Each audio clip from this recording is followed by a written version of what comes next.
여러분 안녕하십니까? 아잔초이TV의 아잔초이입니다. 오늘은 11월 19일입니다. 편안히 잘 주무셨습니까? 자, 오늘 하나님께서 우리에게 주시는 말씀은 11월 19일 제323구 목자의 길 목자와 신방 마태복음 25장 40절 말씀입니다. 임금이 대답하여 이르시되 내가 진실로 너희에게 이르노니 너희가 여기 내 형제 중에 지극히 작은 자 하나에게 한 것이 곧 내게 한 것이니라 하시고. 자, 오늘의 말씀을 제가 중국어로 읽어 드리겠습니다. 마타이福音25章40节王要回答说我实在告诉你们这些事你们既做在我这弟兄中一个最小的身上就是做在我身上了. 자, 제가 중국어 성경을 해설해 드리겠습니다. 마타이福音25장 40节 마태복음 25장 40절 말씀이죠. 王要回答说我实在告诉你们王要回答说왕이 임금이 대답하여 이르시되 我实在 내가 진실로 告诉你们 너희에게 이르노니 这些是你们既坐在我这弟兄中一个最小的身上这些是이 일들을 你们既做 너희가 이미 하였다 在我这弟兄中내 형제 중에 一个最小的身上 지극히 가장 작은 자 하나에게 这些事你们既坐在我这弟兄中一个最小的身上 너희가 여기 내 형제 중에 지극히 작은 자 하나에게 한 것이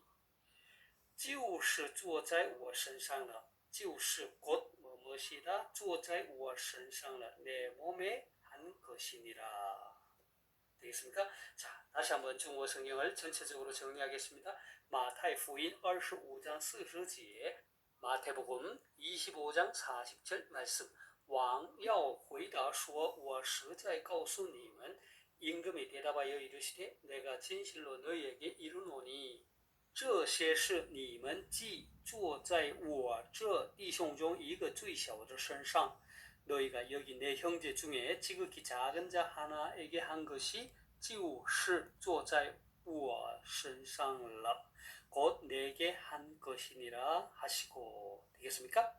자, 사랑하는 여러분, 마태복음 25장에는 유명한 세 가지의 비유가 기록되어 있습니다. 하나는 그리스도의 재림을 예비할 것을 교훈한 열 처녀의 비유이고 다른 하나는 주님의 재림 때까지 맡겨진 일에 충성할 것을 교훈하고 있는 달란트 비유이고 마지막 세 번째는 인자가 모든 천사와 함께 올 때에 만민을 심판하실 것을 교훈하고 있는 양과 염소의 비유입니다.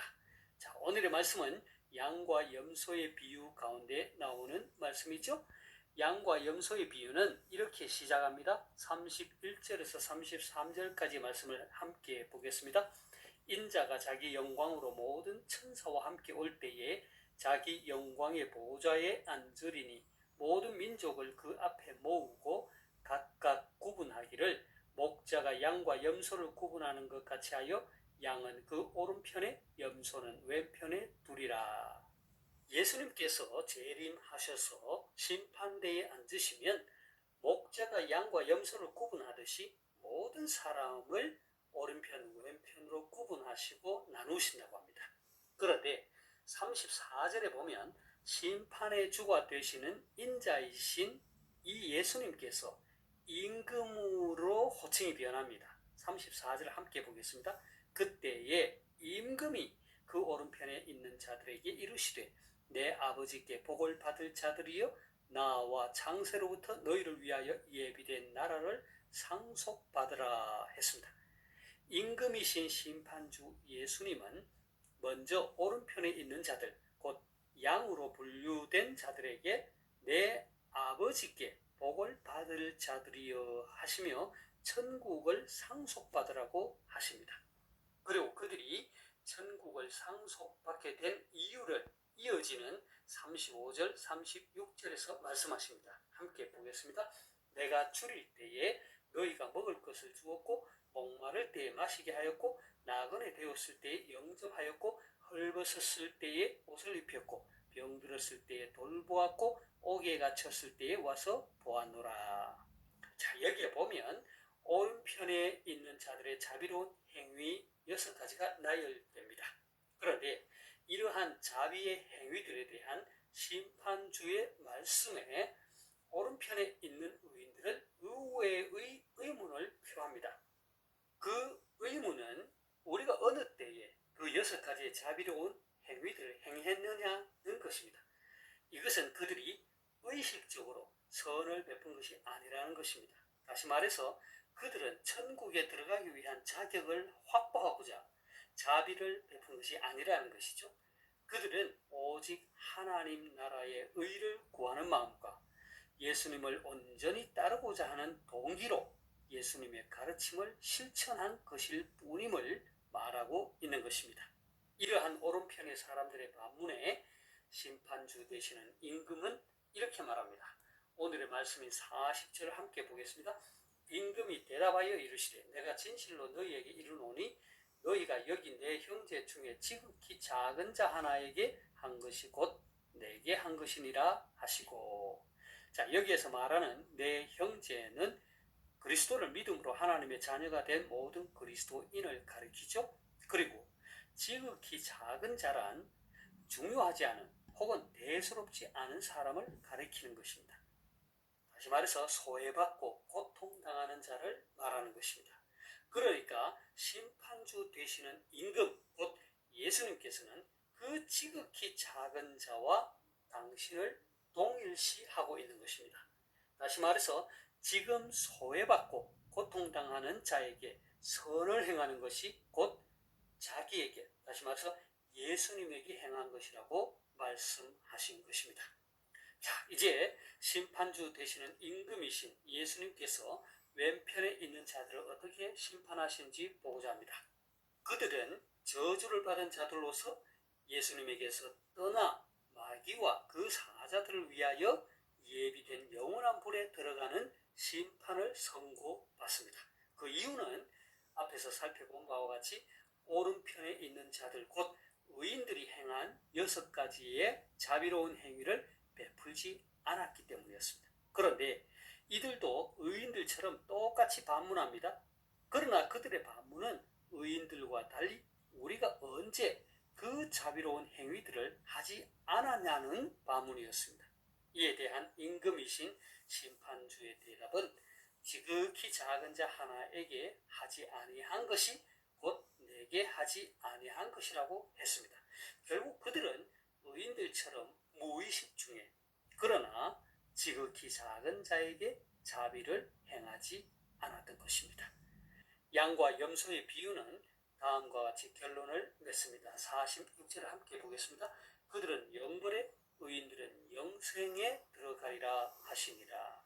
사랑하는 여러분, 양과 염소의 비유는 이미 앞에서 살펴본 바와 같이 인자가 자기 영광으로 모든 천사와 함께 올 때에 행하실 심판의 기준이 무엇인지 잘 보여주고 있습니다. 그것은 달리 표현하자면 예수님의 심판대 앞에 섰을 때 의인이라고 인정받는 자들은 어떠한 사람들인가?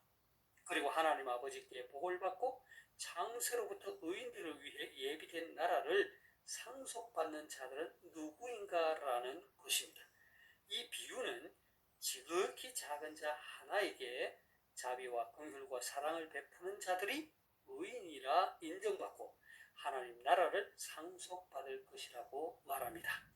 다만 이 양과 염소의 비유에서 우리가 오해하지 말아야 할 것은 장차 우리가 예수님의 심판대 앞에 섰을 때 받을 구원의 기준이 어떤 자비로운 행위에 있는 것이 아니라는 것입니다. 이 비유는 인간 구원의 조건이 선행에 있는 것이 아니라 구원받은 자로서 이웃에 대하여 주님의 사랑과 계명을 실천할 의무가 있음을 강조하고 있는 것입니다. 이 비유에 나오는 오른편의 사람들과 같이 믿음을 갖고 무의식 가운데 주님을 섬기는 것처럼 섬길 때 결국 하나님으로부터 의인으로 인정받고 하나님 나라를 상속받게 될 것임을 강조하는 것입니다.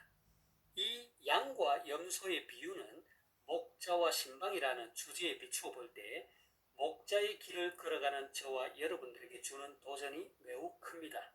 저를 포함하여 대부분의 목사들이 물론 작은 것은 아니지만 지극히 작은 자에 대해 별로 관심을 갖지 않습니다. 소외되고 고통받는 사람들에게도 마찬가지입니다. 반면에 헌금을 많이 하는 성도, 교회에 영향력이 있다고 생각하는 성도들에게 더 많은 관심을 갖고 그들을 신방합니다. 그러나 오늘의 말씀은 지극히 작은 자 하나에게 관심을 갖고 자비와 긍휼과 사랑을 베푸는 것이 바로 예수님에게 하는 것이라고 말합니다.